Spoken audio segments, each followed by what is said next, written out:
Hi everyone, मैं रोहन यादव आप सभी का एक बार फिर से अपने यूट्यूब चैनल पर स्वागत करता हूं।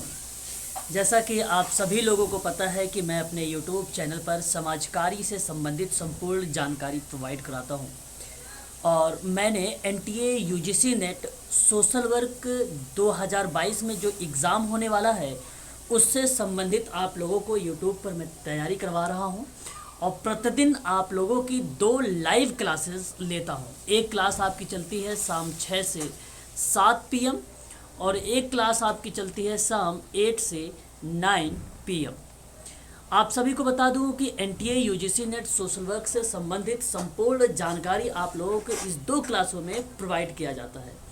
मैं आप लोगों को यूनिट वाइज टॉपिक प्रोवाइड करवा रहा हूँ, प्लस साथ ही साथ आप लोगों को उससे रिलेटेड कंटेंट और मॉक टेस्ट भी करवा रहा हूँ। मैंने एक बैच चलाया है शाम 6 से 7 बजे, जो अभी नया बैच है। अभी इसमें यूनिट नंबर केवल फर्स्ट हुआ है, उसी के संबंध में आप लोगों को आज जो है मॉक टेस्ट में करवा रहा हूँ।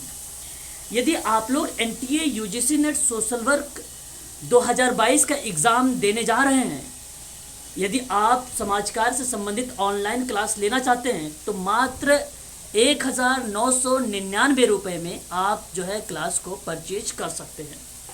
आप लोगों का सिलेबस कंप्लीट करवाया जाएगा इसमें, ठीक है। और आप सबको बता दो कि इसमें प्रतिदिन आप लोग अगर केवल मॉक टेस्ट लेना चाहते हैं, प्रीवियस ईयर का क्वेश्चन पेपर लेना चाहते हैं, तो उसकी जो फीस रखी गई है केवल मॉक टेस्ट की वो 1500 रुपये है।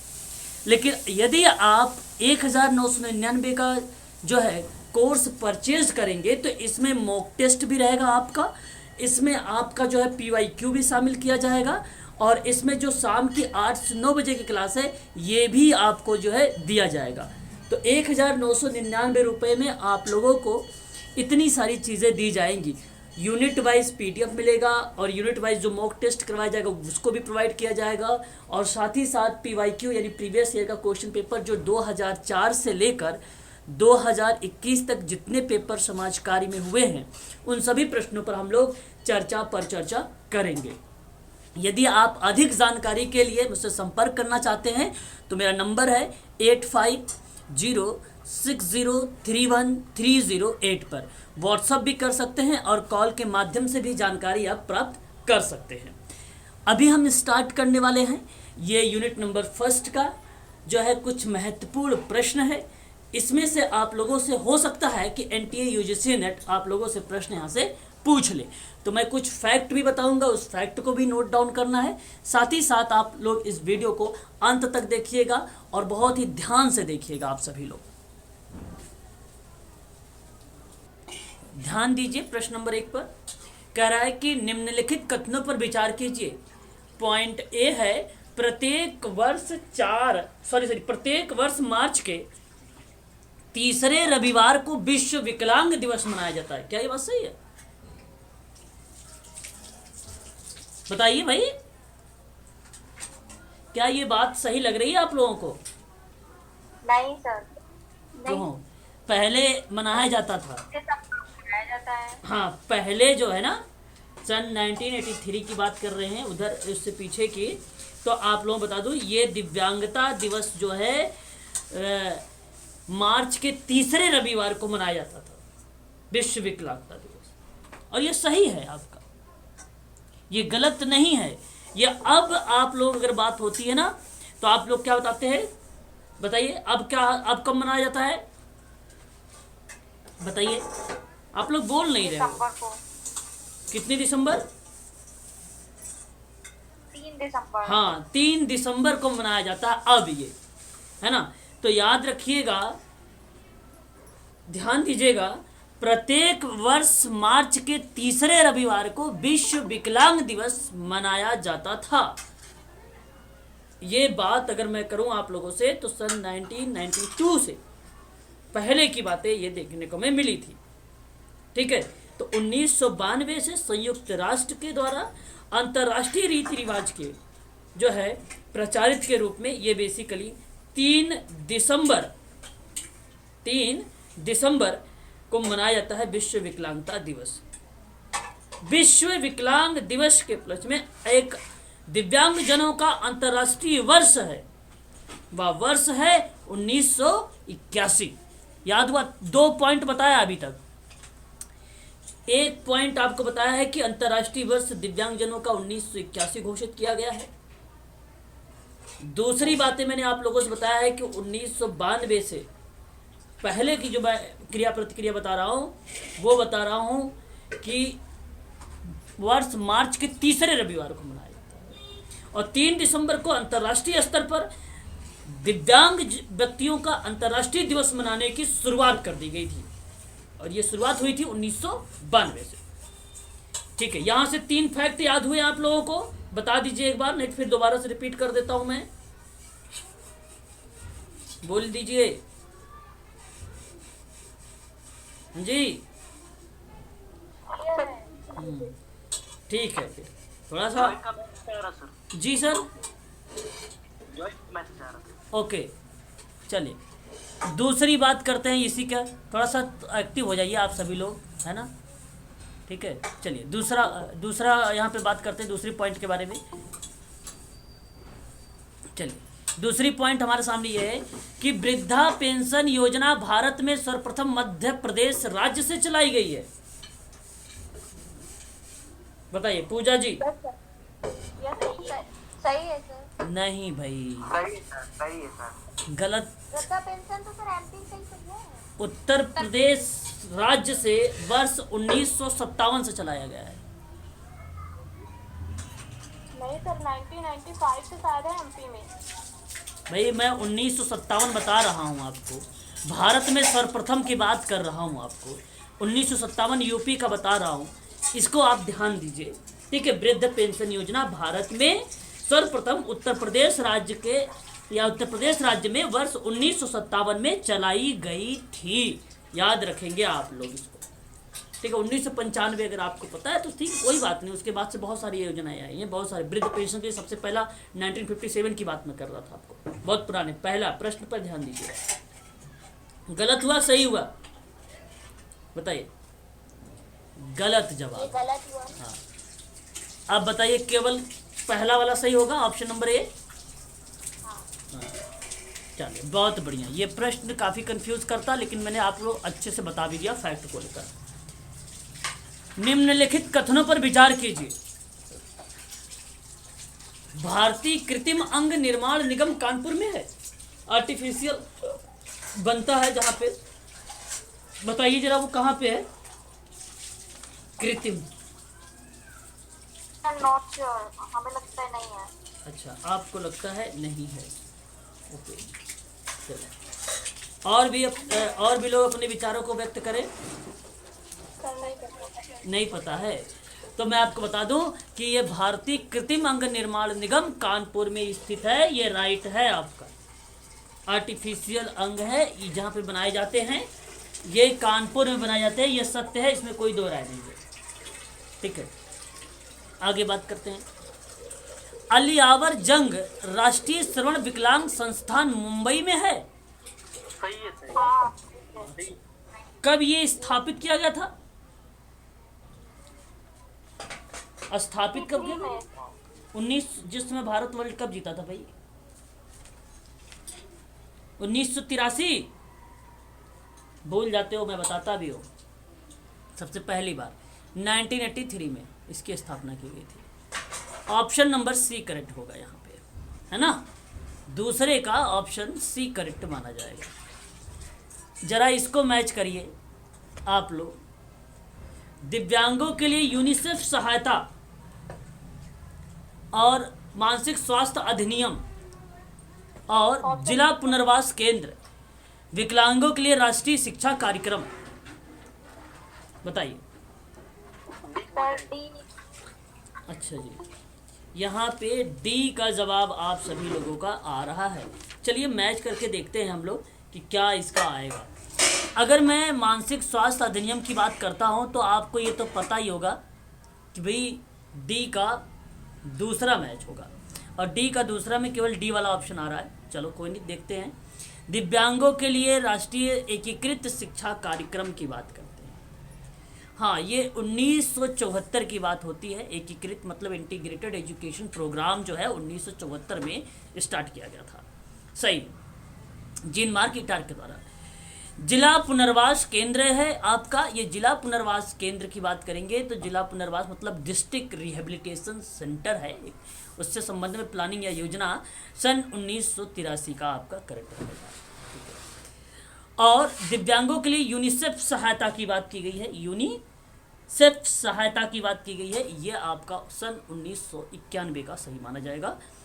अब यहाँ पे देख लीजिए, पहले का पहला, दूसरे का चौथा और तीसरे का तीसरा, दूसरा, हाँ ऑप्शन नंबर डी सही हो जाएगा। सही जवाब दिया आप लोगों को, सही। चलिए यहाँ पे देखिए जरा, आप लोगों से कूट आता है, पहला रहेगा ए आर दोनों सही हैं और उसी में रहेगा व्याख्या भी है। दूसरा रहेगा ए आर दोनों सही हैं परंतु आर ए की व्याख्या नहीं होगा, ये दूसरा ऑप्शन रहेगा। तीसरे में ए सही रहेगा किंतु आर गलत रहेगा। चौथे में ए गलत रहेगा किंतु आर सही रहेगा। ये आपके ऑप्शन बताने होंगे, जैसे आप ए बी सी बोलेंगे ना मैं समझ जाऊंगा। बस आपको यह ध्यान होना चाहिए, पहले में व्याख्या दूसरे में व्याख्या नहीं, पहले तीसरे में पहला सही होगा ए वाला और चौथे में जो है पहला गलत हो जाएगा। ठीक है, ये आपको ध्यान रखना होगा। चलिए प्रश्न नंबर 4, कथन कह रहा है कि 4 अगस्त 2009 को, देखिए कोई शायद ज्वाइन हो रहा है, मैं इनको एक बार ज्वाइन कर लूँ। मनीषा जी समय पे आ जाया करो। चलो प्रश्न पे देखिए, 4 अगस्त 2009 को संसद ने बच्चों के लिए निःशुल्क और अनिवार्य शिक्षा अनिवार्य कर दी थी। जरा आप लोगों ने नाम सुना होगा, हैं? निःशुल्क और अनिवार्य शिक्षा अधिकार है ये, ठीक है। इसमें आपको ये ध्यान रखना होता है, ज़्यादातर बेसिकली पूछा था आरटीई के बारे में, जो है अनुच्छेदों को लेकर कि इसमें कौन सा अनुच्छेद रिलेट करता है ना। तो मैं आपको बता देता हूँ, अनुच्छेद 21 का क्या रिलेट करता है, ठीक है। जहाँ पर आप लोगों को औपचारिक स्कूल जो कतिपय अनिवार्य मानदंडों और मानकों को पूरा करता है, संतोषजनक और एक समान गुणवत्ता वाली पूर्णकालिक प्रारंभिक शिक्षा के लिए प्रत्येक बच्चों के संबंध में है ये। तो सही है पहला। आर बताइए जरा मुझे। आर भी सही है। ओके, व्याख्या हो रही है? जी सर। हाँ सर। निःशुल्क और अनिवार्य शिक्षा आरटीआई अधिनियम के अंतर्गत प्रत्येक बच्चों को पूर्वकालिक संतोषजनक और स्तरीय प्राथमिक शिक्षा प्राप्त करने का अधिकार है, इसमें है। हाँ चलो, व्याख्या कहाँ से हो रही? नहीं व्याख्या हो रही है, व्याख्या यहाँ पर हो रही है। कह रहा है कि आपको 4 अगस्त 2009 को संसद ने बच्चों के लिए निःशुल्क और अनिवार्य शिक्षा अधिनियम को स्वीकृति दी, क्योंकि निःशुल्क और अनिवार्य शिक्षा अधिनियम के अंतर्गत प्रत्येक बच्चों को, इसलिए स्वीकृति दी थी कि प्रत्येक बच्चों को पूर्वकालिक संतोषजनक और स्तरीय प्राथमिक शिक्षा प्राप्त करने का अधिकार है इसमें। और वो लोग बेसिकली जो है एजुकेशन से दूर थे, तो मेरे कहने का मतलब ये रहा कि एक लाइन में आपको बताया गया है आरटीआई की स्वीकृति, दूसरे लाइन में बताया गया है आरटीआई के जी ज्वाइनिंग का मैसेज आ रहा। अच्छा, दूसरे में बताया जा रहा है आरटीआई के बारे में कि आरटीआई है किससे संबंधित, है ना, ये चीज़ें बता रही है। ठीक है, तो याद रखिएगा यहाँ पर जो ऑप्शन हो जाएगा वो पहला वाला करेक्ट मान लिया जाएगा आपका। ठीक है, चलिए क्वेश्चन नंबर, अगर हम बात करते हैं 5वें के बारे में, समाज कार्य द्वारा व्यक्ति और उसके वातावरण के साथ संबंध स्थापित किया जा सकता है। क्या ये बात सही है? 5वां है, सही है सर। बिल्कुल ये सही है। सही है सर। अच्छा भाई, जब आपने उसके वातावरण में साथ संबंध जोड़ दिया समाज कार्य के द्वारा व्यक्ति और उसके वातावरण के संबंध में स्थापित कर दिया, तो जरा सोचिए आप लोग, क्या इस प्रकार के संबंध से व्यक्तियों का अनुकूलन संबंधी क्षमता को बढ़ाना और पर्यावरण में सुधार करने के लिए व्यक्तियों और उनके वातावरण के बीच होने वाली अंतःक्रिया को सुधारने का कार्य किया जा रहा है? जी सही है सर। सही है सही है सर। दोनों। तो यहाँ पर आप लोगों का ऑप्शन नंबर ए अगेन सही हो जाएगा, क्योंकि यहाँ पर व्याख्या भी सही तरीके से हो रही है ना। तो प्रश्न ऐसे ही आते हैं, ये प्रश्न जो है बेसिकली बनाए ही जाते हैं समाज कार्य से अप्लाइड, ये अप्लाइड टाइप के प्रश्न होता है। इसमें कहाँ फैक्ट है कि ऐसे ही लिखा हुआ मिल जाए आपको, फैक्ट नहीं है। हाँ, हाँ, ये फैक्ट पर आधारित है। अब ये देखिए, आप लोगों को मैंने पढ़ाया भी है इसके बारे में कि परिवार कल्याण कार्यक्रम, कि भाई कल्याण विस्तार परियोजना है, कल्याण विस्तार परियोजना समन्वय को लेकर है, कल्याण विस्तार परियोजना नगर का लेकर है, सीमावर्ती क्षेत्रीय परियोजना है, परिवार एवं बाल कल्याण परियोजना है, और परिवार परामर्श एक केंद्र है। तो ये मैंने आप लोगों को पढ़ा रखा है। तो आप जरा मुझे बताइए क्या इसका सही जवाब होना चाहिए? डी होगा सर, ये का सी आएगा सर, 1954। इसका सी आएगा। ओके, जी सर, और नगर के लिए का 1960 आएगा सर। देखिए अब आप सुन लीजिए अच्छे से। कल्याण विस्तार परियोजना जो पहली थी पंचवर्षीय योजना को लेकर थी, जिस दौरान ग्रामीण, पिछड़े और शहरी मलिन बस्ती को लेकर दिया गया था। लेकिन यहाँ पर ऐसा कुछ है ही नहीं कि आप लगाएं, परंतु ध्यान रखें कि वो 1954 में चलाया गया था, जो परियोजना को लेकर था।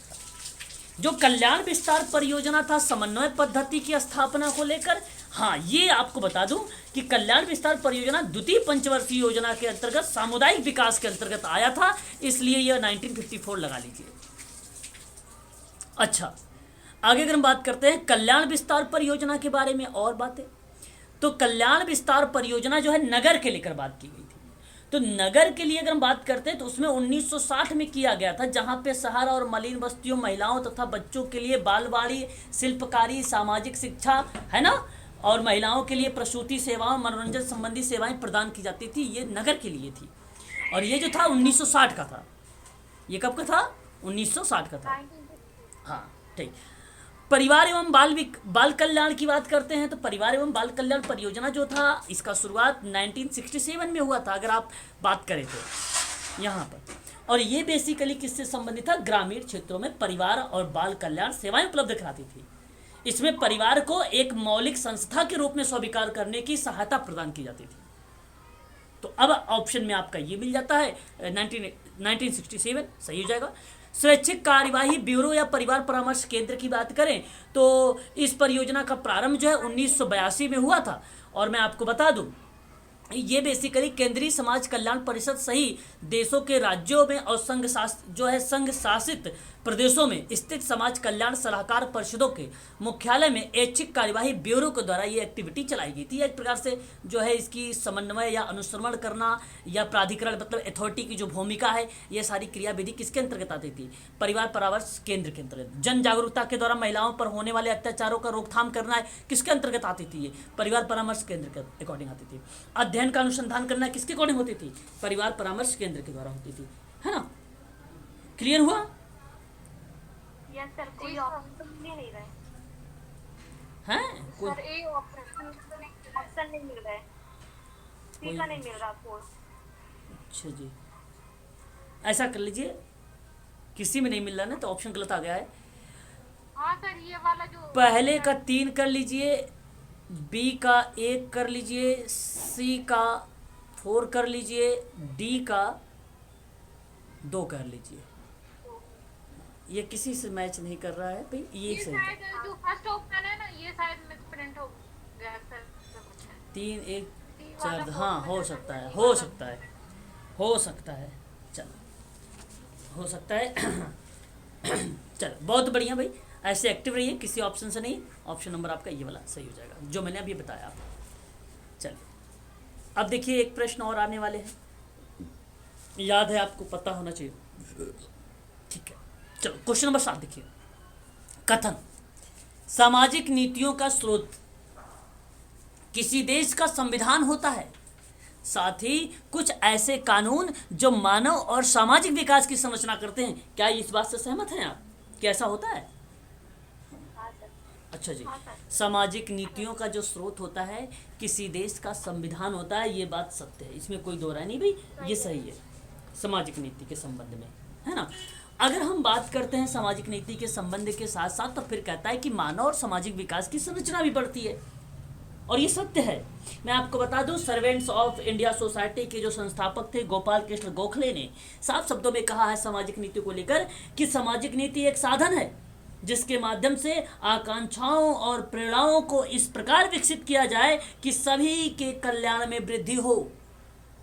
तो ऐसे कानून जो मानव और सामाजिक विकास की संरचना करते हैं, जहां एक साधन के रूप में भूमिका निभाई जा रही है सभी के कल्याण में वृद्धि को लेकर। बात चार्टर एक्ट की भी 1813 की है, जिसमें शिक्षा के विकास की बात की गई थी। विलियम बेंटिक के द्वारा जो है अधिनियम को कौन था, सती प्रथा अवैध घोषित करने की भूमिका भी सामाजिक नीति का ही पार्ट है, ये सभी है ना। तो ये आपका ऑप्शन पहला वाला जो अभी तक कथन गया है ये सत्य है आपकी, ठीक है। ऐसे ही आप एक्टिव रहिए। दूसरी बात करते हैं, कारण। भारतीय संविधान के भाग 4 में राज्य के नीति निर्देशक तत्व सामाजिक नीतियों को स्पष्ट रूप से उल्लेखित किया गया है क्या? सही है सर। ठीक है, जी सर सही। हाँ। डीपीएसपी आपको बता दूं भाग 4 के ही अंतर्गत आया है, जिसमें सामाजिक नीतियों को स्पष्ट किया गया है अनुच्छेदों के माध्यम से। तो आप जरा मुझे बताइए, क्या डीपीएसपी सामाजिक नीति को जब वो स्पष्ट करती है तो क्या ऊपर वाला जो सामाजिक नीति का स्रोत है, क्या ये मानव और सामाजिक विकास के लिए लागू होता है? फिर व्याख्या में विचार करिए, हाँ या ना? हाँ सर। व्याख्या तो हो रही है। हाँ, जब व्याख्या हो रही है तो ऑप्शन नंबर ए बोलिए। आपका ए वाला करेक्ट जवाब है। मैंने कहा है कि ए आर दोनों सही होगा, आर ए की व्याख्या नहीं होगा। आप ए बोलेंगे तो मैं समझ जाऊंगा, बी बोलेंगे तो आप ए आर व्याख्या नहीं करता है ये समझूंगा, सी बोलेंगे तो ए सही होगा, आर गलत समझूंगा मैं। अगर डी बोलेंगे तो ए गलत रहेगा किंतु आर सही रहेगा, ठीक है, ध्यान दीजिएगा। क्वेश्चन नंबर 8, दोनों को कनेक्ट कैसे करना है, अगर समझ नहीं आया तो? कनेक्ट ऐसे करना है, देखो व्याख्या के सर लिए। ये जो उसका जो व्याख्या है ना सर, हमें भी समझ में नहीं आता। अरे हम बहुत भाई confused रहते चलो, हैं। अगर आप कभी क्योंकि लगा के करते हैं तब भी कंफ्यूजन आती है क्या? क्योंकि लगा के भी करते हैं तब भी कंफ्यूजन आती है? हाँ सर, मुझे ना ये समझ में ही नहीं आता। जैसे हमारा कथन और निष्कर्ष दोनों सही हो जाता ना, तो फिर हमें ये पता नहीं चलता कि इसका ये मतलब उसका कारण सही है कि नहीं है। देखो वो मैच कर रहा है। एक तो यहाँ पे दो बातें हैं, पहली ध्यान समझ लीजिए। पहली बात तो ये समझ लीजिए कि जो भारतीय संविधान का भाग 4 है उसमें राज्य के नीति निर्देशक तत्वों के बारे में बात कही गई है, और साफ शब्दों में जब सामाजिक नीति को स्पष्ट कर रही है तो आप सोचिए कि कथन में भी तो सामाजिक नीति का स्रोत को बात की गई है इसको लेकर। तो पहली बात से तो तय है कि इसकी व्याख्या हो रही है, क्योंकि यहाँ पे सामाजिक नीति स्पष्ट कर दी तो फिर सामाजिक नीति यहाँ पे बता दिया। तो यही तो कह रहा है कि और जो आर है, यानी ये आर कारण वाला, ये आर, ये लाइन जो है सही तरीके से बता रही है किस लाइन को? पहले वाली लाइन को।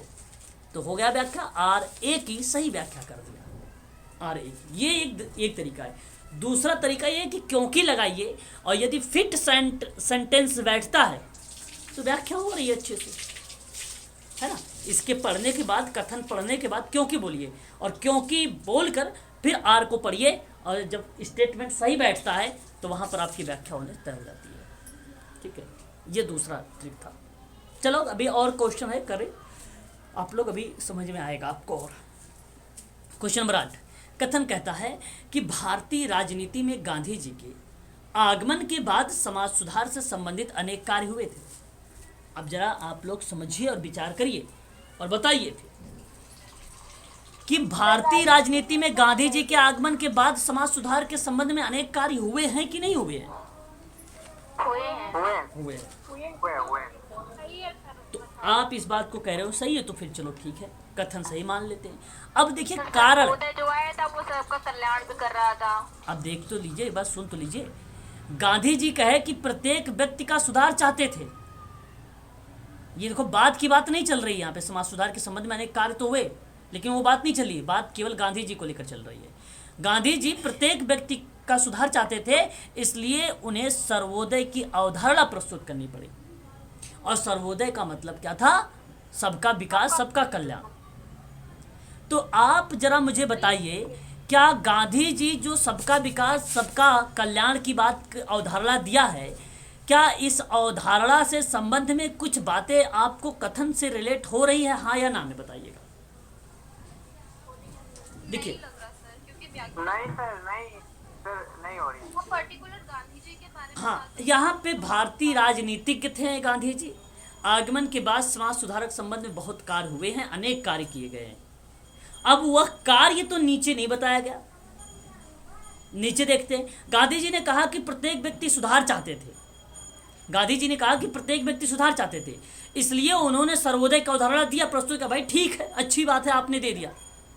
लेकिन उसके उनके उनके अलावा तो कोई बात ही नहीं हुई है। अगर और भी विद्वान यहाँ पे होते आर में, उनके साथ और एक आध दो होते, तो हम कहते कि आगमन के बाद और लोग जो आए थे वो समाज सुधार संबंधी अनेक कार्य किए, तब हम कहते व्याख्या है। मैं आप लोगों से कहूंगा इस प्रश्न की तरफ आप अगर जाएं तो इसकी व्याख्या नहीं है। सर भारती- गांधी जी राजनीति में कब आए थे? जी राजनीति में गांधी जी कब गए?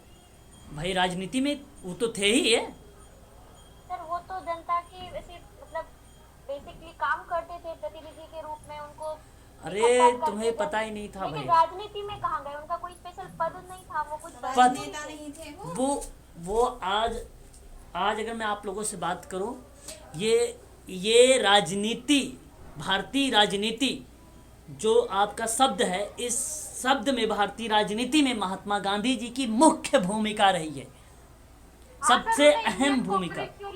हाँ। उसमें भी तो थे वो। हाँ, ये आप कहो कि कहीं प्रधानमंत्री राष्ट्रपति नहीं बने। हाँ भाई ठीक है, चाणक्य थोड़ी ना प्रधानमंत्री बना था, वो तो एक शिक्षक था, है ना। उस तरीके ठीक इसी तरीके से आप यहाँ पे भी सोच लीजिए कि महात्मा गांधी जी, बाकी वो नहीं पद पे थे, लेकिन हाँ राजनीति में थे भाई। बताइए, आपको पता ही नहीं राजनीति में नहीं थे गांधी जी? हाँ सर, ऐसे मतलब उनकी सहभागिता रहती थी, पर ऐसे नहीं कह सकते ना कि वो राजनीति में एक स्पेशली पार्ट लेते, मतलब थे। नहीं, तो इसमें ऐसा प्रश्न में भी कभी नहीं आएगा। ये तो आगमन के बाद बताया जा रहा है और कि उसके पहले भी वो समाज सुधार से संबंधित कार्य करते ही रहते थे। ऐसा नहीं है कि राजनीति में आने के बाद ही उन्होंने काम किया, ऐसा भी नहीं है। राजनीति, देखिए यहाँ पे अलग टॉपिक पे आप लोग जा रहे हो। भारतीय राजनीति में गांधी जी के आगमन के बाद समाज सुधार संबंधी अनेक कार्य हुए थे, ये केवल प्रश्न इतना है राजनीति में, ठीक है। फिर उसके बाद बताया गया कि यहाँ पे उन्होंने सर्वोदय यानी सबका कल्याण की अवधारणा प्रस्तुत किया, ये भी बात सत्य है आपका, ठीक है। तो इसलिए आप लोगों से मैं कहूँगा कि ऑप्शन नंबर जी, सर व्याख्या नहीं हो रही सर। हाँ व्याख्या नहीं है, इसलिए आप लोग ऑप्शन नंबर बी का चुनाव करिएंगे, बी का चुनाव करिए। क्वेश्चन नंबर 9 देखिए, संयुक्त राष्ट्र द्वारा निम्न में से किस वर्ष वृद्धों के लिए एक अंतरराष्ट्रीय कार्य योजना को स्वीकार कर दिया गया? वृद्धों के लिए, देखो मैंने आप लोगों को इसके बारे में पढ़ाया है, बताइए बताइए।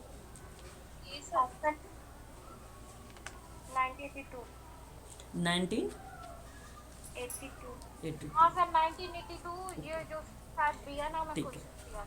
1982 यहाँ पे वृद्धों के कल्याण के लिए आपका जो 1982 है, ये 1982 संयुक्त राष्ट्र और वृद्धों की देखभाल के लिए था।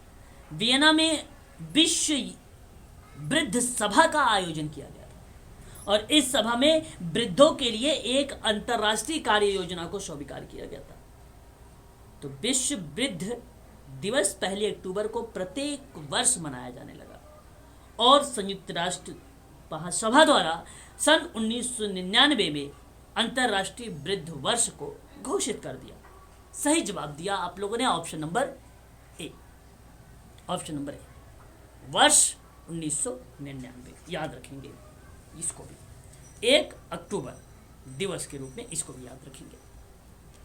चलिए प्रश्न नंबर 10, अब मुझे साथ बताने की जरूरत नहीं है कि संयुक्त राष्ट्र संघ द्वारा अंतर्राष्ट्रीय वृद्ध वर्ष के रूप में मनाया गया है, तो बताइए। 1999 हाँ 1999, वेरी गुड, ये प्रश्न बहुत सरल आ गया आपके लिए। क्वेश्चन नंबर 11, निम्नलिखित में से कौन संयुक्त राष्ट्र संघ द्वारा प्रस्तावित वृद्धों संबंधी निर्देश और संतुतियों से संबंधित है? प्रश्न है वृद्धों के संबंध में निर्देशन और संतुतियों से संबंधित है। तो क्या आप यहां पर बताएंगे क्वेश्चन नंबर 11 का, क्या आप ये कहेंगे कि वृद्धों के आर्थिक, सामाजिक, शारीरिक, जनांकी और रोग संबंधी पक्षों पर शोध के क्षेत्र में व्यापक बनाया जाए? क्या यह बात थी संयुक्त राष्ट्र संघ में? वृद्धों के संबंध में दिशा निर्देश दिया था ये बात? हाँ दिया था, सही जवाब है आपका, ए सही है। वृद्धों के ऐसे संगठन जो विकास कार्यक्रम और नीति निर्माण में उनकी क्रियात्मक सहभागिता को सुनिश्चित करें और उन्हें प्रोत्साहन दें। ये भी आपका सही है। सही है सर। वृद्धों के विकास की क्षमता एवं मानवीय आवश्यकताओं के समुचित रूप से समाधान को सुनिश्चित करने के लिए राष्ट्रीय व्यवस्था को स्थापित किया जाए। ये भी सही है। उपरोक्त सभी ऑप्शन नंबर डी 11 का सही जवाब हो जाएगा। चलो, बहुत बढ़िया, इसको भी आप ध्यान रखिएगा। ये क्या दो, क्वेश्चन नंबर 12। क्वेश्चन नंबर 12 को पढ़िए जरा। यदि हमें विश्व में वास्तविक शांति की स्थापना करनी है और युद्ध के विरुद्ध वास्तविक लड़ाई छेड़नी है तो हमें बच्चों से प्रारंभ करना पड़ेगा। हमें अर्थहीन आदर्श प्रस्ताव नहीं पारित करने पड़ेंगे और हम प्रेम से प्रेम और शांति से शांति के मार्ग की ओर अग्रसर होंगे। यह कथन किसका है? शांति प्रेम की बात कौन बात करता है? बताइए। महात्मा गांधी। बस सिंपल सी बात है, Mahatma Gandhi is the right answer. Option number आपका सी करेक्ट मान लिया जाएगा। इसमें कुछ था ही नहीं, है ना। महात्मा गांधी ही ये बात कहते हैं। आपको बता दूं, महात्मा गांधी और अब्राहम लिंकन बाल कल्याण संबंधी विचार है। और ये विचार अगर हम बात करते हैं तो किसके हैं? ये विचार महात्मा गांधी जी के हैं। अब्राहम लिंकन का भी विचार था। कहते थे कि यह एक बच्चा ही है जो किसी व्यक्ति के द्वारा प्रारंभ किए गए कार्यों को भविष्य में पूरा करेगा। वह वहां पर बैठने जा रहा है जहां पर व्यक्ति आज विराजमान है और व्यक्ति के चले जाने पर बच्चा ही उसके द्वारा महत्वपूर्ण समझी जाने वाली क्रियाओं का संपन्न करेगा। ऐसी बात कहते थे अब्राहम लिंकन। बस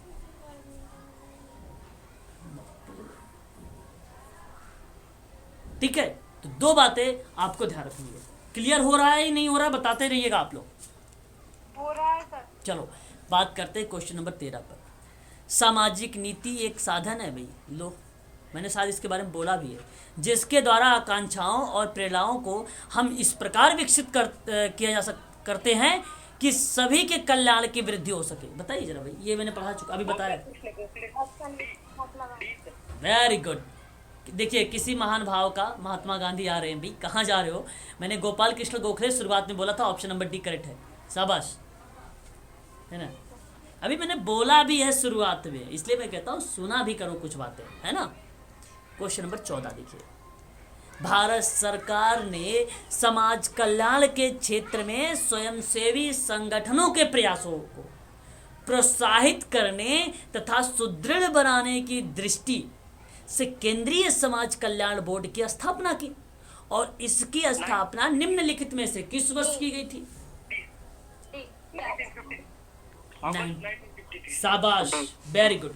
केंद्रीय समाज कल्याण बोर्ड की स्थापना सन 1993 में की गई थी, 1953 में। और इसकी स्थापना किसने किया है भाई? कौन बताएगा? दुर्गाबाई देशमुख। सॉरी, हाँ सही तो जा रहे हो। हाँ सर, उन्हीं का। हाँ दुर्गाबाई देशमुख ही है। ठीक है, सही जा रहे थे। ठीक है, कंफ्यूज ना हो, दुर्गाबाई देशमुख ही है इसका सही जवाब। ऑप्शन नंबर आपका डी करेक्ट हो जाएगा। ठीक है, बहुत बढ़िया। आगे बढ़ते हैं। क्वेश्चन नंबर 15 पे बात करते हैं। ईश्वर चंद्र विद्यासागर पहले व्यक्ति थे जिन्होंने यह सिद्ध करते हुए कहा कि विधवा पुनर्विवाह हिंदू धर्म ग्रंथों में दिए गए निर्देशों के विरुद्ध नहीं है। अच्छा जी, क्या ये बात सही लग रहा है? सही सही है। है सर। हाँ, याद रखिएगा, ये आपका स्टेटमेंट ईश्वर चंद्र विद्यासागर को लेकर बताया गया है। कहा गया कि पहले व्यक्ति है जिन्होंने यह सिद्ध करने का प्रयास किया कि विधवा पुनर्विवाह हिंदू धर्म ग्रंथों में दिए गए निर्देशों के विरुद्ध नहीं। ऑप्शन नंबर ए है। हाँ, प्रथम व्यक्ति, हाँ पहले व्यक्ति थे। हाँ, विधवा विवाह समिति की स्थापना अगर किसी व्यक्ति ने किया भाई, न्यायाधीश महादेव गोविंद रनाडे का नाम आता है। लेकिन यहाँ पर इनका स्टेटमेंट है कि विधवा पुनर्विवाह हिंदू धर्म के ग्रंथ में दिए गए निर्देशों के विरुद्ध नहीं है, इसलिए ईश्वरचंद विद्यासागर जी का ये स्टेटमेंट आता है। ये करेक्ट जवाब है आपका, ये सही जवाब है। आगे बात करते हैं। ईश्वरचंद विद्यासागर के प्रयासों में मैंने आपको पढ़ाया भी है, 1856 हिंदू विधवा पुनर्विवाह अधिनियम पारित हुआ है। क्या ये बात सही लग रही है? सही है सर, व्याख्या हो। करेक्ट। ऑप्शन नंबर सी बताएं। तो सही है। हाँ, दोनों सही है, तो सी होगा ए और 1 और 2 सही जवाब। चलिए question number 16, very very most important सवाल, हो सकता है ऐसी झलक दिख जाए आपको प्रश्न में। क्वेश्चन नंबर 16, सामाजिक नीति का मुख्य लक्षण निम्नलिखित में से आपको चुनाव करना है। क्वेश्चन नंबर 16 का पहला ऑप्शन आपसे क्या बोलता है कि समाज कार्यों के संचालन का उत्तरदायित्व तो होता है, मानवीय और सामाजिक विकास को बढ़ावा देना ऑप्शन बी होता है, ऑप्शन सी लोगों का सामान्य और प्रत्यक्ष सेवा देने का संदेश, ऑप्शन डी प्रयुक्त सभी। यहाँ सभी के सभी सही स्टेटमेंट है। ये सामाजिक नीति का लक्षण है। बता दूं, सामाजिक नीति का लक्षण एक विशिष्ट ढांचा जिसमें समाज कार्यों का आयोजन होता है, ये भी सामाजिक नीति का ही लक्षण है। समाज कार्यों में संचालन का उत्तरदायित्व होता है, यहाँ तक कि लोगों का सामान्य और प्रत्यक्ष सेवा देने का संदेश भी देने की बात करता है। आपका ये स्टेटमेंट करेक्ट रहेगा। कुलकर्णी महोदय सामाजिक नीति के 3 क्षेत्रों पर जिक्र भी किया है, उसका नाम चाहे तो लिख लीजिए। इसका नाम बेसिकली मैच करने को लेकर आता है, क्योंकि कभी कभी मैच करने के लिए देता है, भाई किससे मैच आता है, तो काफ़ी बार मैच हुआ है सामाजिक नीति से कुलकर्णी महोदय। तो 1978 में इन्होंने सामाजिक नीति के क्षेत्र बताया था। कब? 1978 में। कितने? 3। पहला था राज्य के नीति के सामाजिक उद्देश्य, हमें ये जानना जरूरी होगा, एक क्षेत्र ये है राज्य के नीति का सामाजिक उद्देश्य। दूसरा था सामाजिक नीति की प्रगति विकसित अर्थव्यवस्था का आवश्यक अंग है। और तीसरा इन्होंने कहा कि विकास योजना में सामाजिक कल्याण सेवाओं के नियंत्रण नीति है। तो ये बेसिकली सामाजिक नीति को लेकर तीन क्षेत्रों पर जिक्र करने वाले कुलकर्णी महोदय हैं। इनका नाम बहुत फेमस है, ये मैच करने को लेकर आएंगे, सामाजिक नीति से मैच कर देना कुलकर्णी को, बेझिझक सही रहेगा। क्वेश्चन नंबर 17, राजीव गांधी आवास योजना निम्नलिखित में से किस वर्ष आरंभ हुई है? क्वेश्चन नंबर 17 आपके सामने। 2011। नहीं सर, 9 और 10 9 होगा फिर इसका, 2009। ओके, यहाँ पर क्वेश्चन नंबर 17 का सही जवाब 2009 और 2009 ऑप्शन नंबर ए में दिया गया है। 2009 राजीव गांधी आवास योजना की बात अगर हम कर रहे हैं आप लोगों का, तो राजीव गांधी आवास योजना जून 2009 में शुरू किया गया था। याद रखिएगा आप सभी लोग, ये फैक्ट है, इसको आप ध्यान रखिएगा, इंपॉर्टेंट सवाल है ये, आप लोगों को सम्मिलित करने को लेकर मिल जाएगा। जून 2009, ध्यान दीजिएगा। आपने नाम सुना होगा रमाबाई के बारे में,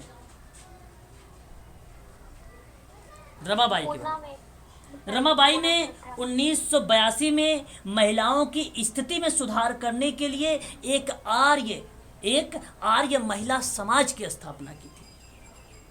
किस लिए? महिलाओं की स्थिति को सुधारने के लिए। प्रश्न नंबर 18 देखिए, उसी संबंधित है।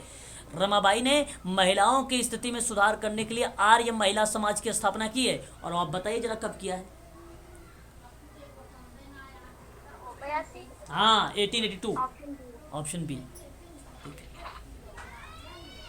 बहुत बढ़िया चल रहे हो आप लोग, बहुत अच्छा बता रहे हो, ठीक है, आगे बढ़िए।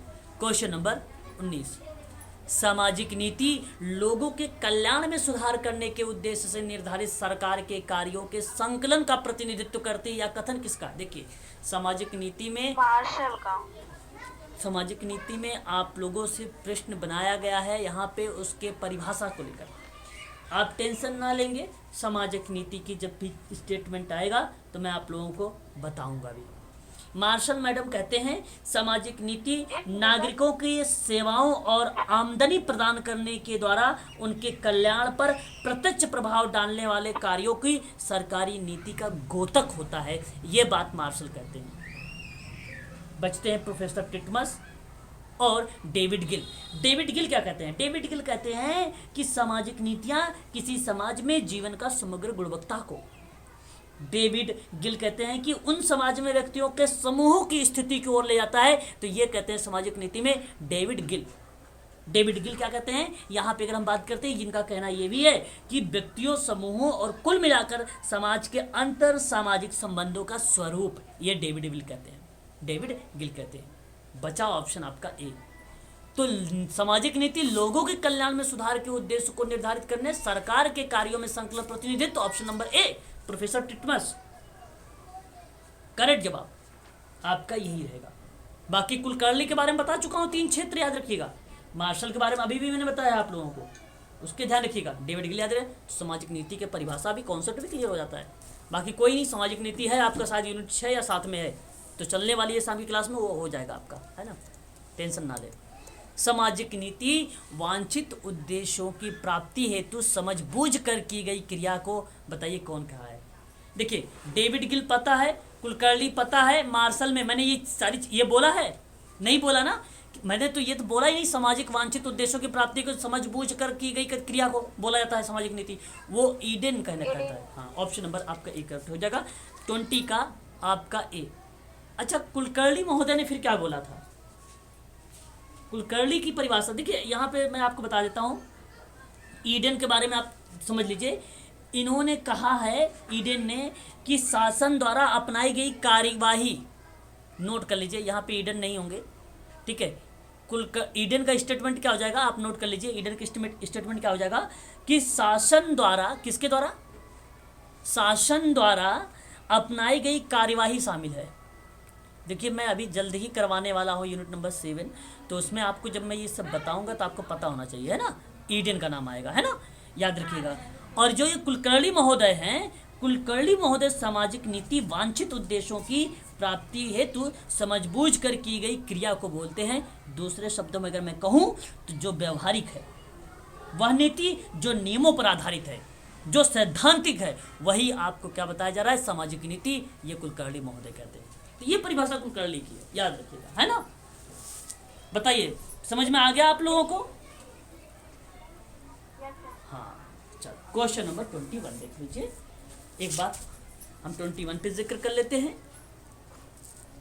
राष्ट्रीय पुनर्वास प्रशिक्षण, राष्ट्रीय पुनर्वास प्रशिक्षण और अनुसंधान संस्थान की स्थापना निम्नलिखित में से किस स्थान पर की गई थी? ठीक, question number 21, Kolkata, option C Cuttack. Cuttack. आप भूल चुके, लग रहा है आप लोग को वो चीज़ें याद नहीं आ रही है। मैंने आप लोगों को जो राष्ट्रीय संस्थाएं थी दिव्यांगता के संबंध में, मैंने आप लोगों से पढ़ा चुका हूँ, बता भी चुका हूँ। Cuttack is the right answer. Cuttack आपका यहाँ पे करेक्ट जवाब माना जाएगा, option number C, option number C. Question number 22, राज्य बेरोजगारों, वृद्धों, बीमारों और बाधितों के लिए कार्य के अधिकार, शिक्षा एवं जन सहायता के संबंध में विशेष कार्यक्रम का आयोजन करेगा। यह कथन भारतीय संविधान के किस अनुच्छेद को प्रस्तुत करता है?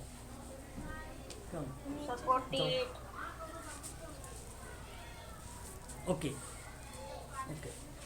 क्वेश्चन नंबर 22 का सही जवाब आपका आया है 48। नहीं भाई, अनुच्छेद 48 में क्या बातें कही गई है, कोई बताना चाहेगा मुझे? अनुच्छेद 48 बताएं, अनुच्छेद 48।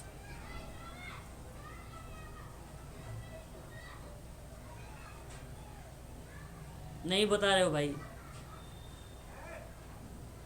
नहीं पता सर, नहीं पता भाई आप लोगों को अनुच्छेद 48 होगा सर, तो कंफ्यूजन बहुत ज्यादा हो जाता है इसमें। अनुच्छेद में क्या चीज ज्यादा हो जाता है मैम? कंफ्यूजन ज्यादा हो जाता, पता होगा सबको। अच्छा अच्छा, देखो मैंने आप लोगों को ना एक ट्रिक के माध्यम से भी पहले इसके बारे में पढ़ा चुका हूँ, अनुच्छेद के बारे में। लेकिन आप लोग पहले जो है लास्ट वाली वीडियो तो देख नहीं रहे होंगे, नहीं तो देखते तो पता चलता उसमें। बेसिकली जो 48 है ना, वो कृषि और पशुपालन की आधुनिक और वैज्ञानिक प्रणालियों पर आधारित है।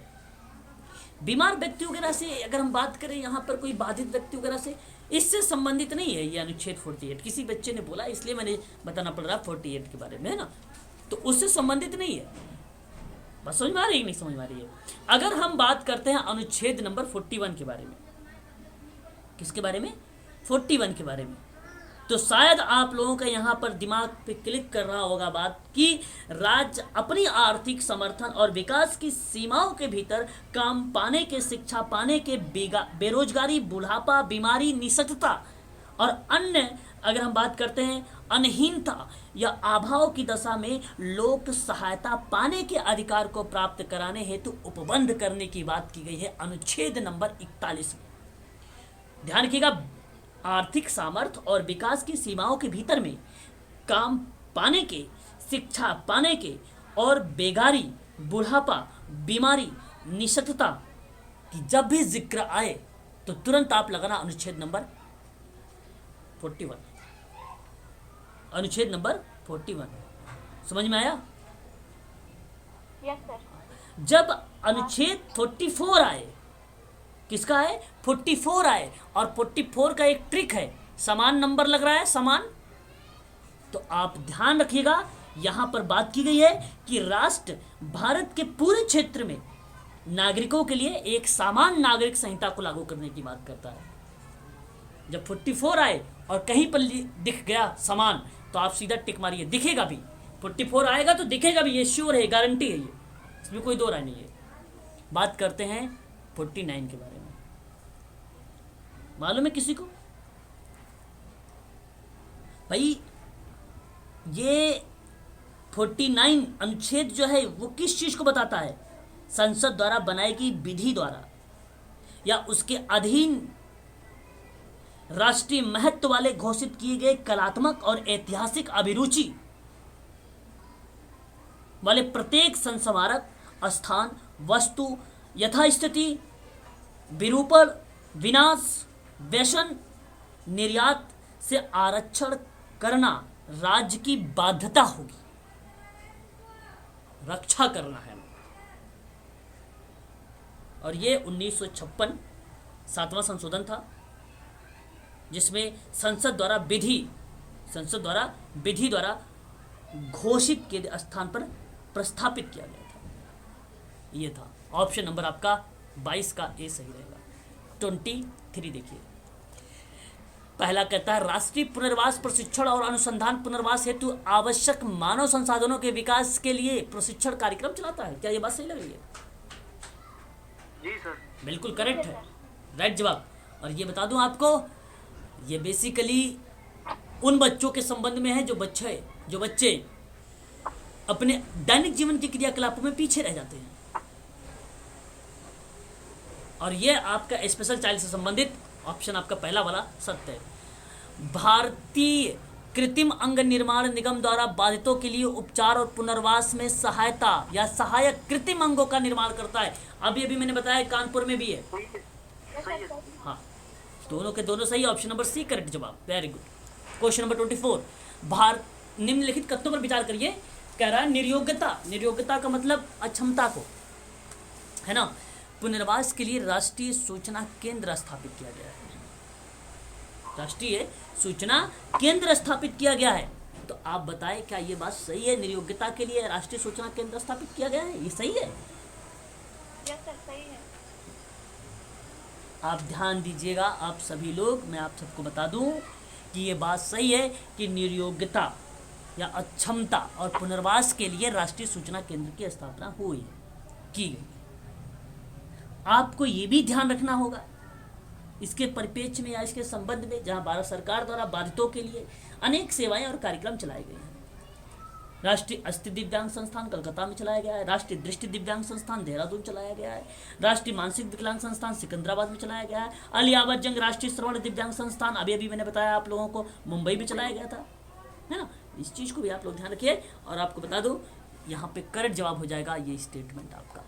पुनर्वास केंद्रित प्रौद्योगिकी केंद्र की स्थापना 1987 में की गई ताकि दिव्यांगों के जो है अपेक्षित उपकरणों के प्रौद्योगिकी पहलुओं पर ध्यान दिया जा सके। ये भी सही है, आपका दोनों स्टेटमेंट सही है। ऑप्शन नंबर सी करेक्ट हो जाएगा।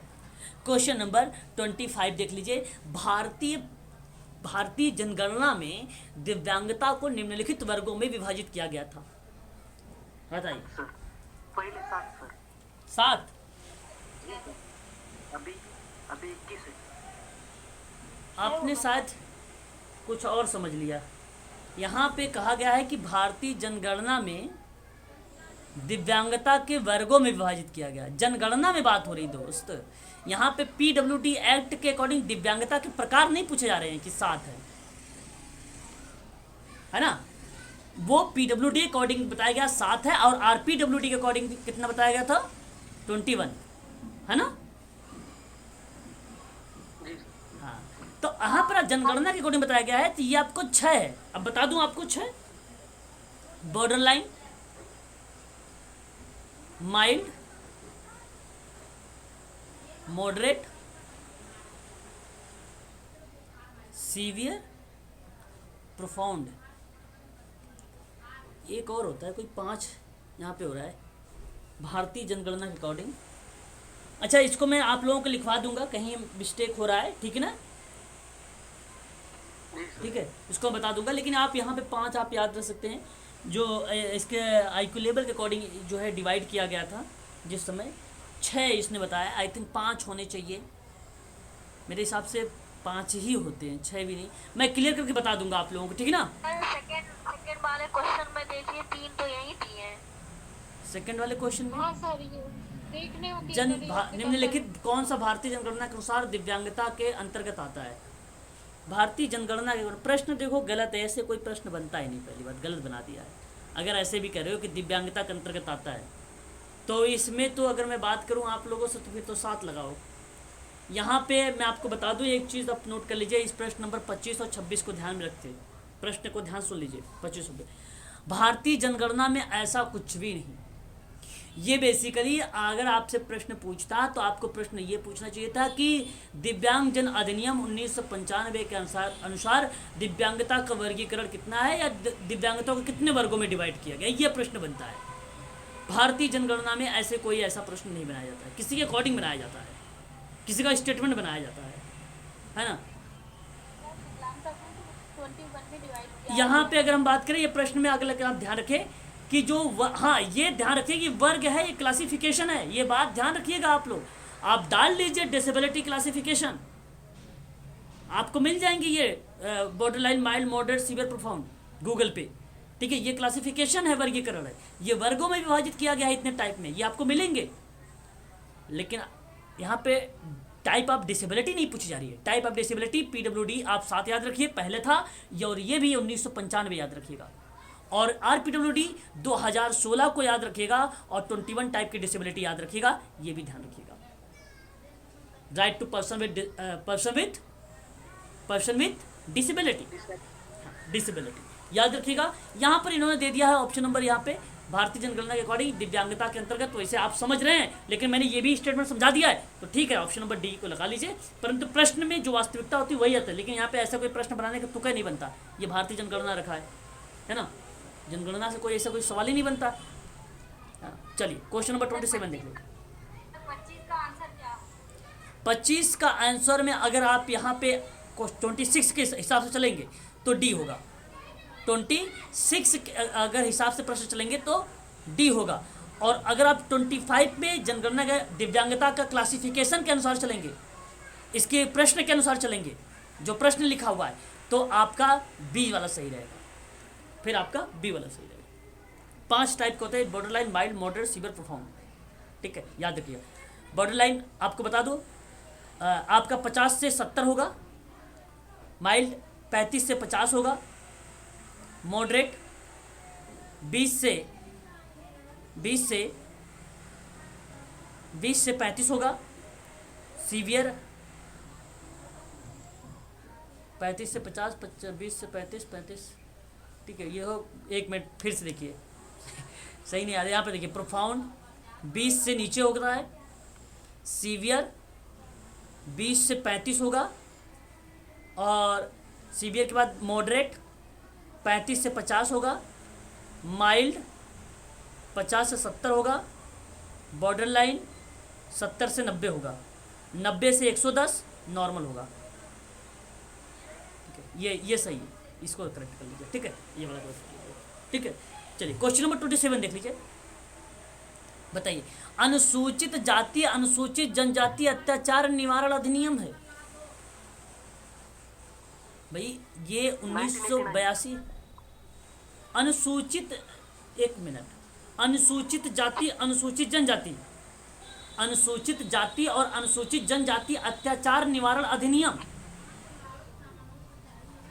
किसको बता रहे? 1990 बताना है ना, 1990। नहीं 89 सर। सर बी दूसरा। हाँ चलो ठीक है, ठीक है, ठीक है, ठीक है, 89 कर लो, सर दूसरा। 89 कर लो, हाँ 89 कर लो, ये सही है, ये सही है, ये सही है, ठीक है। अब बात करते हैं काका साहेब कालेलकर आयोग। आपने ये नाम भी सुना होगा इनके बारे में, शायद मैंने जब पढ़ा रहा था एमपीपीएससी के बच्चों को तो वहाँ पर इसके बारे में मैंने जिक्र किया था, काका साहेब कालेलकर आयोग। जी बताएं मैम, क्या बता रहे हैं आप? ये बताइए आयोग की इसके बारे में बताइए। पिछड़ा वर्ग आयोग। हाँ पिछड़ा वर्ग ये आयोग। काका कालेलकर आयोग बेसिकली पिछड़े ओबीसी, पिछड़ा वर्ग आयोग का गठन किया गया था सर हाँ ओबीसी, ओबीसी के। हाँ ओबीसी। तो आर्थिक उन्नति के लिए कब ये किया गया था? 1953, 1952, 1953 करिए, यहाँ पे 52 दिया है, कोई बात नहीं, 1952, 53 और 53, 1953 तो दिया तो है यार, दिया है ऑप्शन में, 1953 ही होगा, 1953, ठीक है, 19 जो है। और देखिए ये बेसिकली राष्ट्रपति डॉक्टर राजेंद्र ने काका कालेलकर की अध्यक्षता में एक पिछड़ा वर्ग गठित किया गया और अपनी आयोग जो है रिपोर्ट, अपनी आयोग की जो रिपोर्ट थी 1955 में भारत सरकार को दिया गया था, लेकिन 1953 में अनुच्छेद 340 के अंतर्गत जो है इसके बारे में पिछड़े वर्ग के बारे में बता दिया गया था, ठीक है, पिछड़े वर्गों के बारे में। तो 1953 इज द राइट आंसर होगा यहाँ पे, इस चीज को आप ध्यान रखिएगा। 1953 पिछड़ा वर्ग आयोग जो काका कालेलकर आयोग की रिप्रेजेंट करता है ना। अनुसूचित जाति विकास प्रभाग ये कब बताएगा आपका? 1985 सर। 1985, ओके। अब बचा आपके सामने एक और, हैबिचुअल अफेयर्स एक्ट। सर एक ही ऑप्शन तो बचा 1952 सर, वही हो जाएगा। अनुसूचित जाति विकास प्रभाग शायद 1952 होगा सर। 1950, हाँ 1952 होगा ऑप्शन सर, 52 ही होगा सर। हाँ सर शायद। अनुसूचित जाति विभाग प्रभाग। ये प्रश्न का पहली बात, ये ऑप्शन एक भी मैच नहीं कर रहा है ना, मुझे ऐसा लग रहा है। हैबिचुअल ऑफेंडर्स 89 वाला एक हो रहा है सर। हाँ सर ये 89 वाला तो हो रहा है ना, तो उसके थ्रू अपन कर सकते हैं। तो हैबिचुअल ऑफेंडर्स एक्ट कब है? तो 89 का है, 89 का तो ये भी है, 85 का होगा ना हैबिचुअल ऑफेंडर्स। 85 है। नहीं सर 85 का तो सर 85 का तो ये है। एक मिनट, 1953 इसको करते हैं, 1953 वाला इसको बनाते हैं, फिर 1952 का इसको करना पड़ेगा। चलिए इसको छोड़िए, ये प्रश्न से जो है इसका मैं, हाँ ये इसको मुझे देखना पड़ेगा, ये बड़ा इसकी डेट इधर उधर हो रखी है ना सारे के सारे, पूरा एक बार देखना पड़ेगा, फिर उसको हम मैच करके आप लोगों को क्वेश्चन नंबर 27 को स्टार्ट करेंगे। आज की क्लास यहीं तक रखिए, क्वेश्चन नंबर 27 ही जो अधूरा रहेगा, स्क्रीनशॉट ले लीजिए आप सभी लोग इसका, इस प्रश्न का, इंपॉर्टेंट प्रश्न है ये।